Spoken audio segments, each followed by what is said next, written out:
सुनो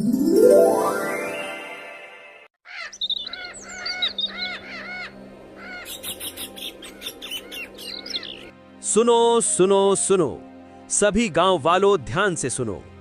महाराज विक्रमादित्य ने यह घोषणा की है कि जो कोई भी सुनहरा घोड़ा पकड़कर महाराज को दे देगा, महाराज उसी से राजकुमारी मृणालिनी का विवाह कर देंगे। चाहे वो बूढ़ा हो या जवान, शादीशुदा हो या बच्चों वाला, महाराज को किसी बात से कोई फर्क नहीं पड़ेगा।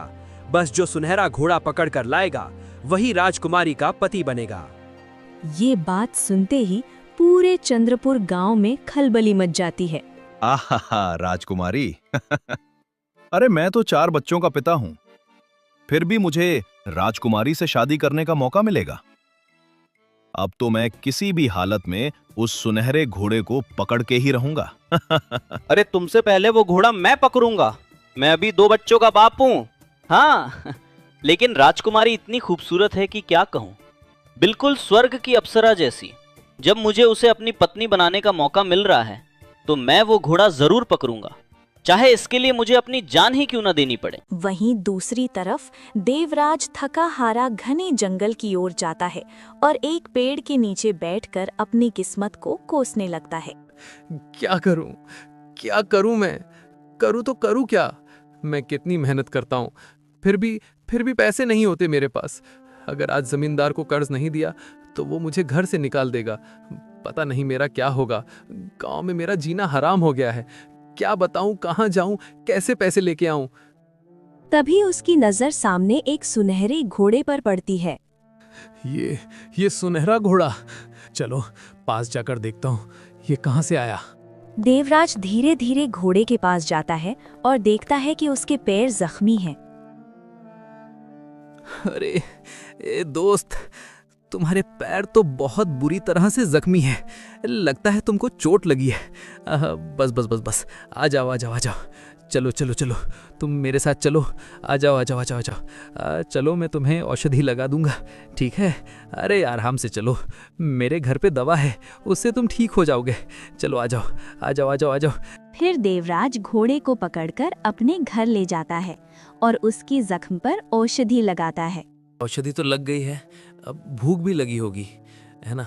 लेकिन देखो मेरे पास खाने को नहीं है। जब है ही नहीं तो तुम्हें मैं कुछ दे के नहीं सकता। मुझे माफ कर दो दोस्त, अब इसके अलावा मैं तुम्हारी कोई मदद नहीं कर सकता। बस औषधि लगा सकता था, सो लगा दी। तभी अचानक तेज रोशनी फैलती है और उसके घर में ढेर सारा भोजन आ जाता है। अरे दादा, ये क्या इतना सारा खाना? ये कहाँ से आया? ये क्या हो रहा है? तभी देवराज की नजर सुनहरे घोड़े पर जाती है। अरे लगता है ये सब तुमने किया है ना? माने कि तुम कोई साधारण घोड़े नहीं हो। वाह वाह वाह वाह वाह वाह वाह, तुमने तो मेरी किस्मत ही बदल दी। क्या महक है! इतना स्वादिष्ट खाना तो मैंने पूरी जिंदगी में नहीं खाया। चलो दोस्त, अब तुम भी खा लो। आजा। देवराज खुद भी खाना खाता है और घोड़े को भी खिलाता है। डकार भी आ गई। आज पहली बार मुझे पेट भर के खाना खाने को मिला है। सुनो, एक बात बताऊं? मैं किसी को नहीं बताऊंगा कि तुम जादुई घोड़े हो। वरना पता है लोग तुम्हारे साथ बुरा करेंगे। अरे मैं जानता हूं लोग बहुत बुरे होते हैं। और सुनो, मैं तुम्हें हमेशा अपना दोस्त बनाकर रखूंगा और तुम्हारी अच्छे से हिफाजत करूंगा। ए मेरे दोस्त। फिर देवराज घोड़े को अपने घर में रखता है। धीरे धीरे समय बीतता है। घोड़े की मदद से उसकी आर्थिक स्थिति सुधरती है। उधर गांव वाले हर जगह घोड़ा ढूंढते हैं, लेकिन उन्हें वो कहीं नहीं मिलता। अरे हम लोग इतने दिनों से घोड़ा ढूंढ रहे हैं, फिर भी वो सुनहरा घोड़ा हमें कहीं मिल ही नहीं रहा है। क्यों रे मोहन, क्या लगता है तुझे? अरे हाँ सच में यार, मैं भी परेशान हो गया। सब जगह ढूंढ लिया, फिर भी वो घोड़ा ससुरा कहीं मिला ही नहीं। वही तो। अब देख भाई, ऐसा है कि आज चाहे जो कुछ भी हो जाए, मैं तो वो घोड़ा ढूंढ कर ही रहूंगा, चाहे मुझे पाताल लोक में ही क्यों ना मिले वो। हाँ। फिर धनराज परेशान होकर वहां से निकल पड़ता है।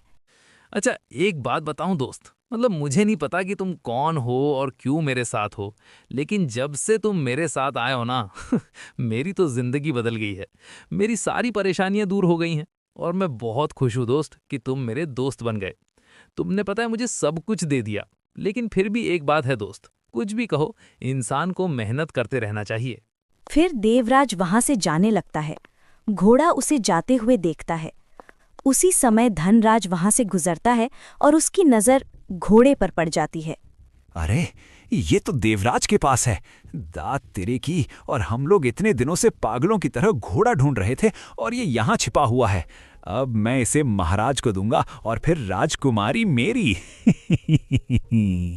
धनराज चुपके से घर के अंदर जाता है और घोड़े को चुराकर राजमहल ले जाता है। क्या सच में? क्या तुम सच में सुनहरा घोड़ा पकड़ के लाए हो? हाँ महाराज, और मैं कई दिनों से धरती, आसमान, पाताल, जंगल, पहाड़ सब कुछ छान मारा। बहुत मेहनत की महाराज, तब जाकर ये घोड़ा दिला। अब आप मेरी शादी जल्दी से राजकुमारी से करवा दीजिए ना। हाँ हाँ, क्यों नहीं, क्यों नहीं। तुम्हारा विवाह हमारी पुत्री से अवश्य होगा। महाराज, महाराज मेरी बात तो सुनिए। आप ये कह क्या रहे हैं? जरा इसकी उम्र तो देखिए। ये लगभग 40 का है, 3-4 बच्चों का पिता है ये भला राजकुमारी से विवाह कैसे कर सकता है महाराज? ऐसा है मंत्री जी कि हमने अपना वचन दिया था और हमारा वचन कभी खाली नहीं जाता, चाहे ये 4 बच्चों का बाप ही क्यों ना हो। हम अपना वचन पूरा करेंगे।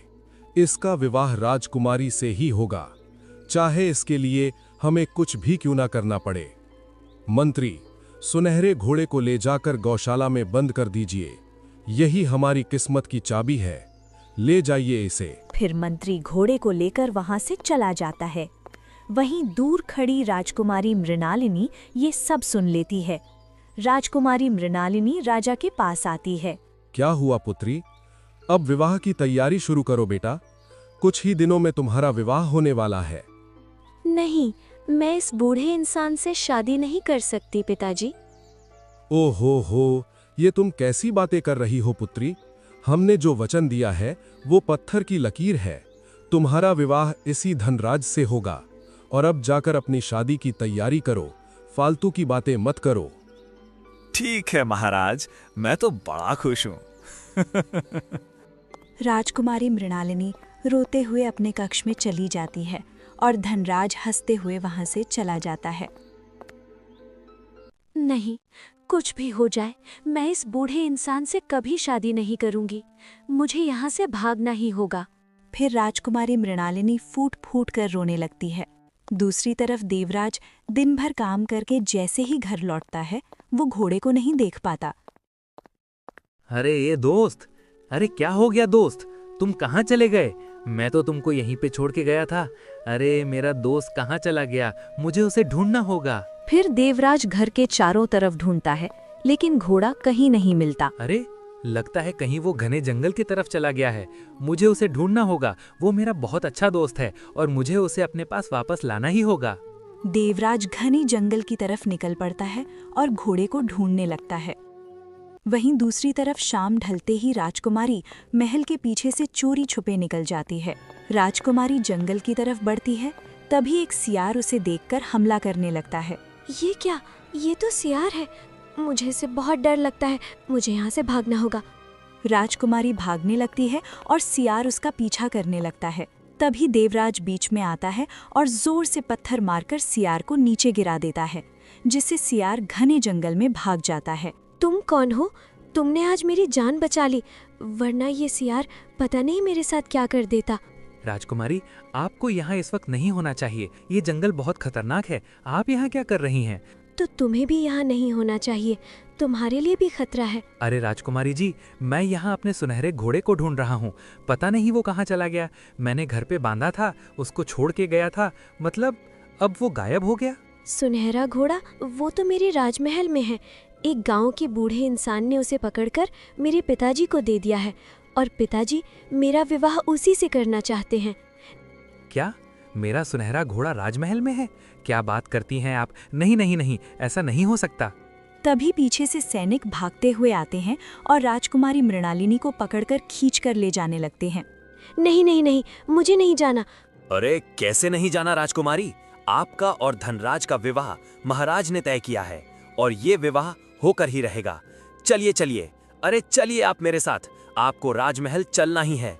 नहीं, मैं ये विवाह नहीं करूंगी। मुझे छोड़ दो, तुम लोग चले जाओ। लेकिन सैनिक जबरदस्ती राजकुमारी मृणालिनी को खींचते हुए ले जाते हैं।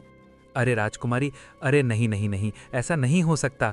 मैं राजकुमारी की जिंदगी बर्बाद होते हुए नहीं देख सकता, वो भी एक बूढ़े इंसान के साथ शादी। ऊपर से मेरा दोस्त भी राजमहल में है, समझ नहीं आता वो वहाँ कैसे पहुँचा। कुछ भी हो, मुझे अपने दोस्त को भी बचाना है और राजकुमारी को भी। मुझे किसी भी तरह से राजमहल जाना ही होगा। वैसे भी अब शाम होने वाली है, तो रात का फायदा उठाकर मैं राजमहल में घुल जाऊंगा। फिर देवराज राजमहल की तरफ निकल पड़ता है और जैसे ही रात होती है वो महल के पीछे के दरवाजे से जैसे तैसे अंदर घुस जाता है। राजमहल तो आ गया, लेकिन मुझे अपने दोस्त के पास जाना है। वो कहाँ होगा? हाँ, शायद राजमहल के गौशाला में ही होगा। हाँ, मेरा दोस्त वहीं होगा, मुझे उसके पास जाना ही होगा। कई घंटे तक राजमहल में घूमते घूमते आखिरकार देवराज सुनहरे घोड़े के पास पहुंच जाता है। अरे मेरे दोस्त, आखिरकार तुम मुझे मिल गए। अरे मैं कई घंटे से तुम्हें ढूंढ रहा था। महाराज ने तुम्हें यहाँ कैद कर रखा है। बाप रे बाप, पता है कहाँ कहाँ नहीं ढूंढा। चलो अब तुम मेरे साथ चलो, मैं तुम्हें अपने घर ले जाना चाहता हूँ। लेकिन हाँ, एक बात है दोस्त, मुझे राजकुमारी को भी बचाना है। अब मैं राजकुमारी को कैसे बचाऊं? मुझे कुछ समझ ही नहीं आ रहा है। अगर तुम राजकुमारी को आजाद करना चाहते हो तो पहले मुझे यहाँ से आजाद करना होगा। अरे ये क्या दोस्त, अरे बाबरे बाबा कि तुमने इतने दिनों से मेरे साथ रहते हुए एक भी शब्द नहीं बोला और राजमहल आते ही तुम्हारे मुंह से शब्दों की बारिश हो रही है। एकदम इंसानों की तरह बात कर रहे हो। वाह वाह वाह वाह, बड़े चतुर चालाक निकले। ठीक है ठीक है ठीक है, मैं तुम्हें जरूर आजाद करूंगा। तुम मेरे दोस्त हो, तुम भी क्या याद रखोगे। हाँ चलो। फिर देवराज जैसे तैसे पिंजरा खोलकर घोड़े को आजाद करता है और उसे लेकर महल से बाहर आ जाता है।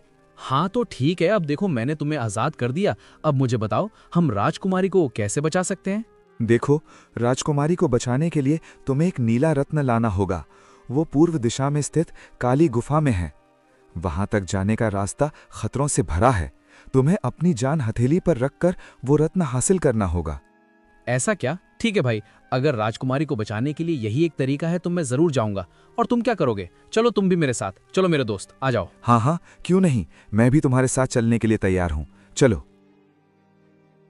देवराज और सुनहरा घोड़ा दोनों वहां से निकल पड़ते हैं और कई घंटे सफर करने के बाद सुबह की पहली किरण निकल जाती है।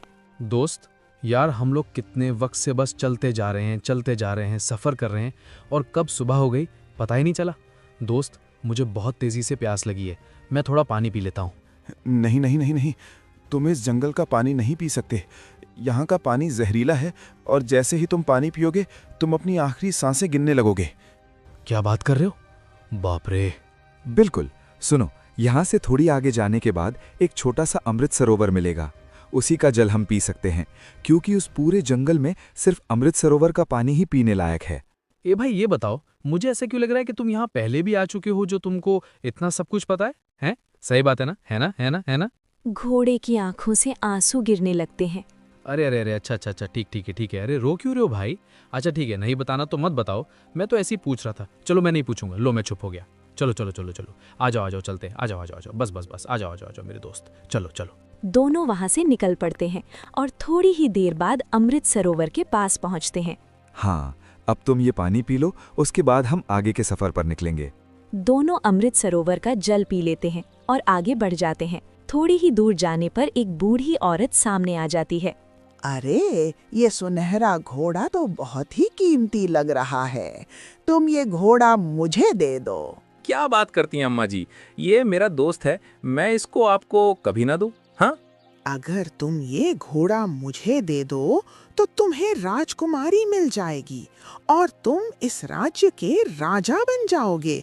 बस बदले में मुझे ये घोड़ा दे दो। नहीं नहीं नहीं नहीं, कुछ भी कर लो आप, ये मेरा दोस्त है और मैं किसी भी कीमत पे अपने दोस्त को थोड़ी ना दे सकता हूँ। अरे राजा बन जाओगे तो अब इस साथी से क्या मतलब रहेगा? अरे मैं राजा बनूं या भगवान, मेरे लिए ये सब जरूरी है ही नहीं। मेरे लिए तो जरूरी है मेरा दोस्त। क्यों मेरे दोस्त? देवराज सुनहरे घोड़े को पकड़ लेता है और वहां से आगे बढ़ जाता है। तुम्हारी यही परीक्षा होने वाली है।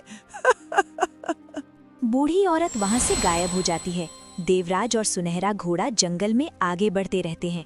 तभी अचानक सामने से एक उड़ता हुआ तीर आता है। घोड़ा फुर्ती से देवराज को धक्का देकर बचा लेता है। इस जंगल का यही रहस्य है कि कब खतरा किस तरफ से आ जाए तुम्हें पता भी नहीं चलेगा। तुम्हें हर कदम बहुत सतर्क होकर आगे बढ़ाना होगा। अगर तुमने जरा सा भी गलत कदम रखा तो तुम्हारी जान भी जा सकती है। चलो आ जाओ। फिर दोनों वहां से आगे निकल पड़ते हैं और थोड़ी ही देर बाद काली गुफा के पास पहुंच जाते हैं। आहा, चलो दोस्त, हम काली गुफा के पास तो आखिरकार पहुंच ही गए। अब अंदर चलकर जल्दी से नीला रत्न हासिल करते हैं। देखो दोस्त, मैं यहां तक तो तुम्हारे साथ आ गया, लेकिन अब मैं इसके अंदर नहीं जा सकता। तुम्हें इसके अंदर अकेले ही जाना होगा। क्या? ऐसा क्यों भाई? अरे तुमने पूरे सफर में मेरा साथ दिया और अब तुम अंदर ही नहीं जा सकते? ये क्या बात हुई?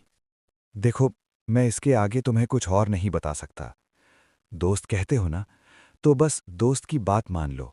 मुझे माफ कर दो। फिर सुनहरा घोड़ा वहीं रुक जाता है और देवराज काली गुफा के अंदर चला जाता है। तभी अंदर से एक बच्चे के रोने की आवाज आने लगती है।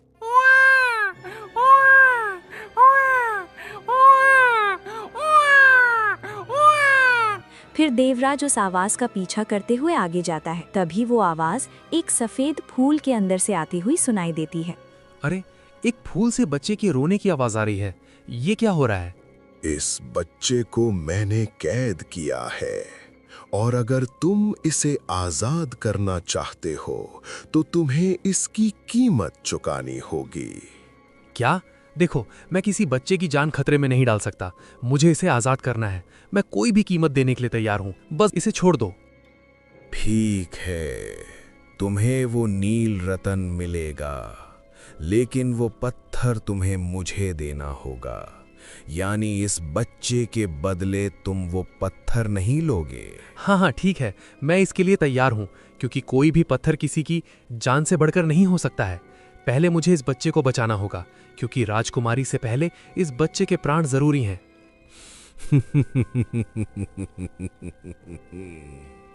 क्या सच में तुमने अभी इस बच्चे को देखा भी नहीं है, फिर भी इसके लिए इतनी बड़ी कुर्बानी देने को तैयार हो? देखना ही नहीं, बल्कि दिल का दर्द भी महसूस किया जाता है। मैं इस बच्चे का दर्द महसूस कर रहा हूँ, इसीलिए मैं नील रत्न देने के लिए तैयार हूँ। तभी अचानक तेज रोशनी फैलती है और वो सफेद फूल एक रक्षक के रूप में बदल जाता है। ये क्या? आप तो अभी तक एक सफेद फूल थे और अब रक्षक बन गए। हे भगवान, ये सब कुछ हो क्या रहा है? ये तुम्हारी परीक्षा थी कि तुम्हारे लिए सबसे जरूरी कौन है, राजकुमारी जो राजा की बेटी है, या ये मासूम बच्चा जिसे तुम जानते भी नहीं। तुमने बच्चे को चुनकर मेरी परीक्षा पास कर ली है। ओह, तो क्या मुझे वो नीला पत्थर मिल जाएगा? हाँ, क्यों नहीं। तुम लालच में नहीं आए, तुम दूसरों की भलाई करना चाहते हो, इसीलिए वो नीला पत्थर तुम्हारा हकदार है। रुको, मैं अभी तुम्हें वो नीला रत्न देता हूँ। फिर रक्षक तेज रोशनी फैलाता है और उसके हाथ में एक चमकता हुआ नील रतन आ जाता है। लो, तुम ये नीला रत्न लेकर जाओ, लेकिन ध्यान रहे इसका गलत इस्तेमाल मत करना, वरना इसका परिणाम तुम्हें उल्टा पड़ सकता है। ठीक है रक्षक जी, मैं इसका अच्छे से ध्यान रखूंगा। ठीक है। फिर देवराज नील रतन लेकर गुफा से बाहर आता है और वो नील रतन सुनहरे घोड़े को दे देता है। तभी उस पर तेज रोशनी पड़ती है और वो सुनहरा घोड़ा एक राजकुमार में बदल जाता है। ये क्या? ए भाई, तुम तो अभी एक घोड़ा थे और अब राजकुमार कैसे बन गए? ये सब क्या हो रहा है? मैं राजकुमार अरुण हूँ और मैं राजकुमारी मृणालिनी का भाई हूँ। हाँ, ऐसा क्या हुआ कि आपको सुनहरा घोड़ा बनना पड़ा? और आपके पिता आपकी बहन का विवाह एक बूढ़े इंसान से क्यों करना चाहते थे? दोस्त, ये उस समय की बात है जब मैं एक दिन राजमहल के बगीचे में टहल रहा था और पिताजी व मंत्री आपस में बातें कर रहे थे।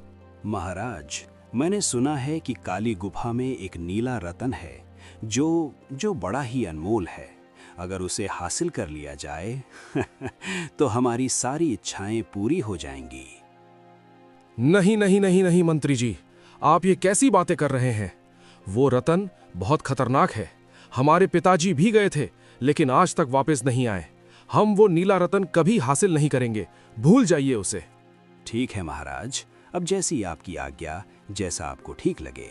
फिर मंत्री वहां से चला जाता है और ये सारी बातें राजकुमार अरुण सुन लेता है। यानी कि काली गुफा में एक नीला रतन है जो बहुत ही कीमती है, और मेरे दादाजी भी वहीं गायब हो गए। मैं उसे लाने जरूर जाऊंगा। राजकुमार परेशान होकर महाराज के पास जाता है। क्या बात है पुत्र, आज तुम बड़े परेशान लग रहे हो? बात यह है पिताजी कि पड़ोसी राज्य से पैगाम आया है। वहां दुश्मन ने हमला कर दिया है, इसीलिए उन्होंने मुझे बुलाया है। आने में थोड़ा वक्त लगेगा, तो आप मेरी फिक्र मत करना। ये कैसा पैगाम है? ऐसा पैगाम तो हमने नहीं पढ़ा। हमें तो गुप्तचरों ने कोई सूचना भी नहीं दी। नहीं पिताजी, बात यह है कि आप वैसे भी महल के कई कामों में भूल जाते हैं, तो अब हो गया होगा। अब मुझे लगता है कि मुझे जाना ही होगा, क्योंकि पड़ोसी की मदद करना हमारा धर्म है। हाँ, ये बात तो है। ठीक है पुत्र, ध्यान से जाना और समय पे लौट आना। जाओ। राजकुमार अरुण वहां से निकल पड़ता है और घने जंगल की ओर बढ़ जाता है। आज तो मैं नीला रतन हासिल करके ही रहूंगा। थोड़ी ही दूर जाने पर एक बूढ़ी औरत सामने आ जाती है। राजकुमार, लौट जाओ।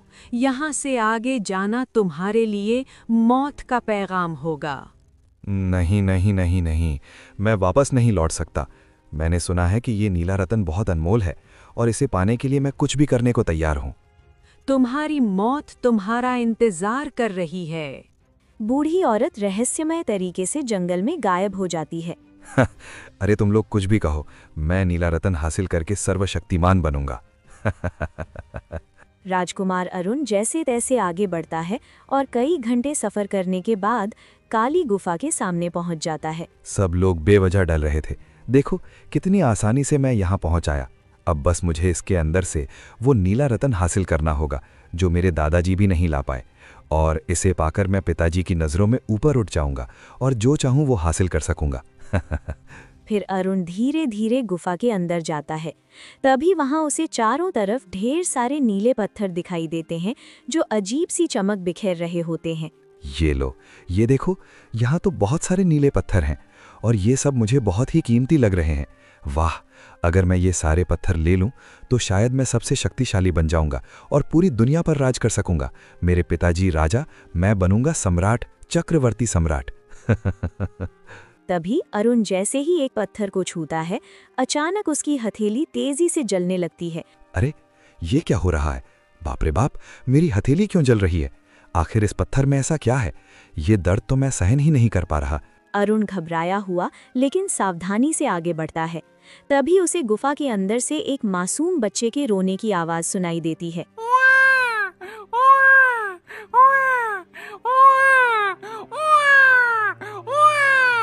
बच्चे के रोने की आवाज?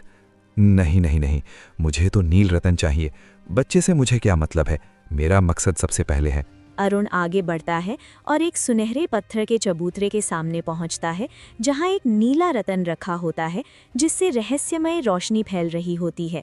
अरे वाह, आखिरकार मुझे नील रतन मिल ही गया। अब इसे मैं लेकर राजमहल लौटूंगा और सबको दिखा दूंगा कि मैं कितना शक्तिशाली हूँ। जैसे ही अरुण नील रतन को छूता है, अचानक तेज हवा चलती है और वहां एक रहस्यमय रक्षक प्रकट हो जाता है। तुमने लालच में इस पत्थर को छुआ है। तुम्हारे मन में सिर्फ शक्ति और घमंड भरा हुआ है, इसीलिए तुम अब इसके योग्य नहीं हो और तुम्हें इसकी भारी कीमत चुकानी पड़ेगी। फिर रक्षक मंत्र पढ़ने लगता है। चारों तरफ तेज रोशनी फैल जाती है और देखते ही देखते अरुण का शरीर धीरे धीरे घोड़े में बदलने लगता है। नहीं नहीं नहीं नहीं, ये क्या हो रहा है? मेरा शरीर घोड़े में कैसे बदल रहा है? मुझे बचाओ। नहीं नहीं नहीं, मैं ये नहीं चाहता। नहीं नहीं। ये सजा तुम्हारे लालच की है।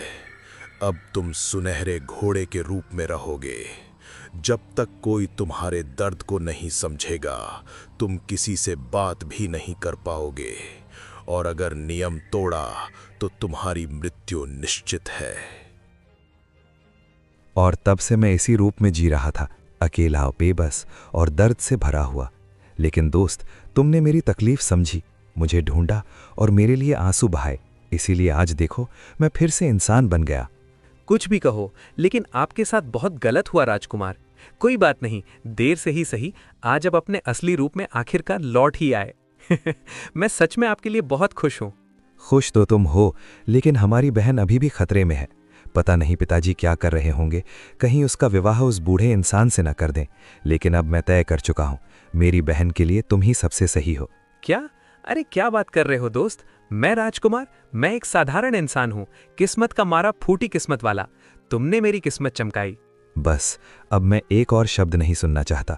मैंने तुम्हें करीब से जाना है, तुम्हारा दिल साफ है दोस्त, और यही सबसे बड़ी ताकत है। चलो देर मत करो। अरे ऐसे देख क्या रहे हो, चलो देर मत करो, चलो आ जाओ। फिर दोनों पूरी ताकत से दौड़ते हुए राजमहल की ओर निकल पड़ते हैं। वहीं दूसरी तरफ राजकुमारी मृणालिनी को जबरदस्ती दुल्हन की तरह सजाया जा रहा होता है। नहीं, मैं ये विवाह नहीं करूंगी, मुझे छोड़ दो, तुम लोग चले जाओ। राजकुमारी जी, अब सब कुछ तय हो चुका है, शादी की सारी तैयारी हो गई है, आपको मंडप में चलना ही होगा। चलिए, चलो पकड़ो। सैनिक जबरदस्ती राजकुमारी को उठाकर मंडप में बिठा देते हैं। अब विवाह शुरू किया जाए। इसके बाद मैं सुनहरे घोड़े की मदद से अपना भाग्य बदल लूंगा, जैसा उस ज्ञानी बाबा ने बताया था। तभी पीछे से राजकुमार अरुण और देवराज तेजी से दौड़ते हुए वहां आ पहुंचते हैं। रुकिए रुकिए रुकिए पिताजी, आप ये क्या कर रहे हैं? ये विवाह नहीं हो सकता, इसे रोकना ही होगा। रुक जाइए, रुक जाइए। अरे अरे पुत्र, अरे तुम कहाँ थे बेटा? तुम तो युद्ध में गए थे, फिर अचानक से ये क्या हुआ? तुम सुरक्षित तो हो ना? और ये लड़का कौन है? ये कौन है जो मेरी बेटी को ले जाने की कोशिश कर रहा है? कौन है ये? राजकुमार अरुण धीरे धीरे सारी सच्चाई राजा को बताता है। वो बताता है कि कैसे राजकुमारी को बचाने के लिए देवराज ने अपनी जान जोखिम में डाली और कैसे वो खुद सुनहरे घोड़े के रूप में फंसा हुआ था। क्या मतलब मेरा बेटा सुनहरे घोड़े में बदल गया था और मैं उसके पीछे दौड़ता रहा उसे वापस लाने के लिए? हे भगवान, हे भगवान, ये मैंने क्या किया, क्या किया? पिताजी, आप मेरी बहन का विवाह इस बूढ़े इंसान से नहीं कर सकते हैं। ये व्यक्ति चोरी छुपे उसे अपने घर ले जाने की कोशिश कर रहा था। वो मेरे परिवार और मेरे विश्वास के योग्य नहीं है। क्या? राजकुमार यानी कि घोड़ा राजकुमार थे? लेकिन महाराज मैंने देखी, अब देखिए महाराज, जबान की बात होती है। आपने जबान दिया था कि जो घोड़ा ढूंढ कर लाएगा उसका राजकुमारी से विवाह होगा।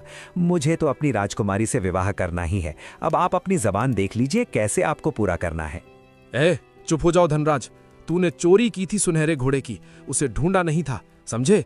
तेरी नीयत साफ नहीं है। चले जा यहाँ से, शुक्र मना के हम तुझे फांसी नहीं दे रहे हैं। चले जा यहाँ से। ठीक है ठीक है ठीक है, मैं चला जाता हूँ। ठीक है भैया, मैं हर दिन तुम्हारे लौटने का इंतजार करती थी, सोचती थी कि शायद तभी मेरी जिंदगी बन पाएगी और मुझे इस बूढ़े इंसान से शादी नहीं करनी पड़ेगी। लेकिन आज देखिए, आपके आते ही मैं सच में सुरक्षित हो गई हूँ और मेरी जिंदगी बच गई। और ये सब मेरी वजह से नहीं मृणालिनी, ये सब देवराज की वजह से हुआ है। अगर देवराज नहीं होता तो शायद आज मैं भी इंसानी रूप में नहीं होता। उसने तुम्हारी रक्षा की और मैंने देखा है कि वो कितना नेक दिल इंसान है। इसीलिए मेरी बहन का विवाह केवल देवराज से होना चाहिए, वो इस लायक है। तो ठीक है, अब तुम दोनों बच्चों की जान बचा चुके हो, इसीलिए हम इस रिश्ते को पूरी तरह से मंजूर करते हैं। हम अपनी बेटी का विवाह तुमसे करना चाहते हैं। अच्छा हाँ, तुम भी तो बताओ, तुम तैयार तो हो ना? अब महाराज, अब मैं क्या बताऊं, मैं इस काबिल तो नहीं हूं कि राजकुमारी जैसी बहुमूल्य लड़की से विवाह कर सकूं, लेकिन आपकी नज़र में यदि ये ठीक है तो मैं तैयार हूं। फिर राजा विक्रमादित्य मंडप में देवराज और राजकुमारी मृणालिनी का विवाह कर देते हैं। तो दोस्तों, आपको हमारी ये कहानी कैसी लगी, हमें कमेंट बॉक्स में जरूर बताइएगा। हमारी चैनल को लाइक एंड सब्सक्राइब करना बिल्कुल ना भूलें। धन्यवाद।